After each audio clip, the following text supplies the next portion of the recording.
दुख में किसी का साथ मत छोड़ना। एक बार एक शिकारी शिकार करने के लिए जंगल में पहुंचा। उसने अपने तीर पर बहुत ही खतरनाक जहर लगाया और शिकार को निशाना बना करके उसने तीर को छोड़ा, लेकिन उसका तीर चूक गया और तीर एक पेड़ पर जा लगा। वह पेड़ बहुत ही हरा भरा और बहुत सारे तोते उस पेड़ पर रहते थे। जैसे ही वह जहरीला तीर उस पेड़ में जाकर लगा, वह पेड़ धीरे धीरे सूखने लगा और उस पेड़ पर जो तोते रहते थे वह एक एक करके पेड़ को छोड़कर जाने लगे। उस बड़े से पेड़ को कोटर में एक बहुत ही बूढ़ा तोता था जो बहुत ही धर्मात्मा और अच्छे मन का था। सभी तोते उस पेड़ को छोड़कर जाने लगे थे, लेकिन वह बूढ़ा तोता जाता था, दाना लेकर के आता और उसी कोटर में जाकर के बैठ जाता था, परंतु उस पेड़ को छोड़ने को तैयार नहीं था।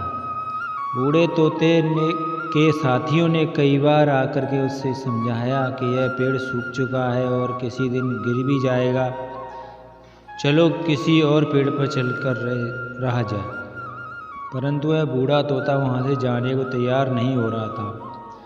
अब यह बात देवराज इंद्र तक पहुँची। उन्हें बताया गया कि एक तोता है, वह जिस पेड़ पर रहता है उस पेड़ पर एक जहरीला तीर लगने के कारण सूखने और गिरने और ख़त्म होने की कगार पर आ पहुँचा है, और एक बूढ़ा तोता अभी भी वहीं रह रहा है। वह दाना लेकर आता है और वहीं पर रहता है, जबकि उस जंगल में बहुत सारे पेड़ हैं, लेकिन उसी पेड़ पर रह रहा है। देवराज इंद्र प्रकट हुए और उस बूढ़े तोते से कहने लगे कि आप बहुत धर्मात्मा हैं, बहुत ही अच्छे मन के हैं, लेकिन इस पेड़ को छोड़कर किसी और पेड़ पर चले जाइए, क्योंकि यह पेड़ कुछ ही दिनों में गिर जाएगा।